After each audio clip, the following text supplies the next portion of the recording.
আপনারা দেখছেন স্ট্রিং নিউজে আপনাদের স্বাগত। আপনাদের সঙ্গে আমি হালিম। এই মুহূর্তে আমি রয়েছি নদিয়ার বেথুয়াডহরিতে এবং সেই বেথুয়াডহরির যে 19তম বইমেলা চলছে, আজকে 19তম বইমেলার শেষ দিন।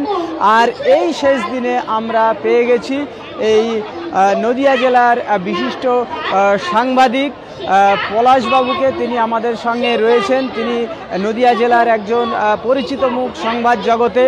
আজকে তিনি সাংবাদিক হলেও কিন্তু আজকে তিনি কোনো নিউজ কভারের জন্য কিন্তু আসেননি। তিনি শুধু এসেছেন বইয়ের টানে।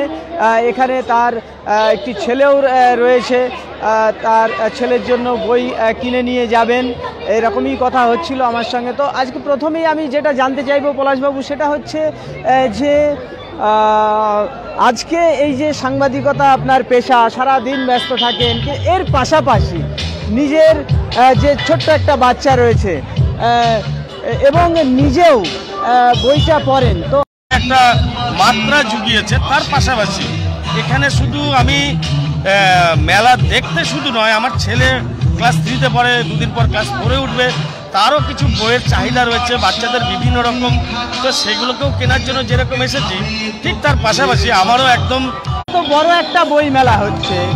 তো সেক্ষেত্রে কি আপনার গর্ববোধ হয় একজন বেথুয়াডহরিবাসী হিসেবে, যে বা নাকাশিপাড়াবাসী হিসেবে আপনার গর্ববোধ হয় যে আপনারা এই নদিয়ার একটা বই মেলা উপহার দিতে পারছেন?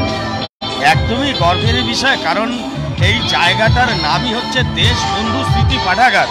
অতএব যারা আছে প্রত্যেকেই দেশের বন্ধু চিত্তরঞ্জন তার জন্য নামাঙ্কিত যে পাঠাগার, এই পাঠাগারে একটা এই ধরনের বই মেলা, এটা তো একটা শুধু আমাকে কেন বেথুয়া, সেখানে বইপত্র কি কিছু কেনা হয়েছে মেয়ের জন্য?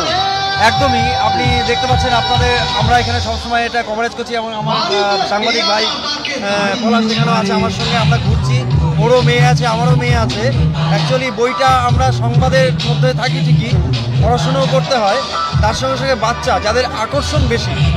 আর আপনারা এটাও জানেন, দীর্ঘ 2 বছর আমরা লকডাউনে আটকা ছিলাম, কোনো মেলা অনুষ্ঠান ছিল না, বাচ্চারা ঘরমুখী ছিল। এই বেথুয়াডহরি বই মেলা পেয়ে তারা যেন একটা আলাদা প্রাণ পেল। একা আসেন না পরিবার নিয়ে? পরিবার সমেত আসি। আজকে বাচ্চা আসতে পারেনি কারণ শরীরটা একটু খারাপ হয়েছে। গতকালকেও সে ঘুরেছে, বই কিনেছে, লিটিল ম্যাগাজিন থেকেও সে বসেছিল। এখানে আমরা দেখতে পাচ্ছি এই বছর একটা লিটিল ম্যাগাজিন, যেখানে বই মেলার সঙ্গে একটা মানে আলাদা রকম মাত্রা পায়, যে বাচ্চারা ছোট ছোট ম্যাগাজিনগুলো পড়তে ভালোবাসে। সেই লিটিল ম্যাগাজিন এখান থেকে বই সংগ্রহ করেছে এবং ওরা যেটা ছড়ার বই, ছবি আঁকার বই, এইগুলো ওরা কিনেছে এখান থেকে। আচ্ছা, সাংবাদিকতার বাইরে এই মেলাটাকে কিভাবে উপভোগ করছেন? মেলাটাকে অ্যাকচুয়ালি বেথুয়াডহরি একটা প্রাণকেন্দ্র, বেথুয়াডহরি দেশবন্ধু স্মৃতি পাঠাগার। এখানে সমস্ত যে অনুষ্ঠানগুলো হয় সম্পূর্ণ সাংস্কৃতিক বা কালচারাল অনুষ্ঠান। এর সঙ্গে সঙ্গে আমরা কভারেজের সঙ্গে, আমরা যেরকম প্রতিদিন কভারেজ করছি স্ট্রিং নিউজের, এই কভারেজের ফাঁকে ফাঁকে আমরা পরিবারের পেছনে একটু সময় দিই। অর্থাৎ তারা বাচ্চাদের নিয়ে একটু, আমার ফ্যামিলিকে নিয়ে ঘোরা, বই কেনা, একটু খাবার, অনেকের সাথে গেট টুগেদার হয়, মানে হয়তো যারা এই মেলায় এসে দেখা যাচ্ছে অনেকের সঙ্গে দেখা হচ্ছে না, অনেকের সঙ্গে গেট টুগেদার হচ্ছে, ঘুরছি, আনন্দ করছি, ফ্যামিলি তখন তার মতো তারা ঘুরে ঘুরে বই কিনছে। এই প্রশ্ন একদম ধন্যবাদ আপনাকে। এই প্রশ্ন আমাদের এই লাইভ অনুষ্ঠান আমরা আপাতত এখানেই শেষ করছি।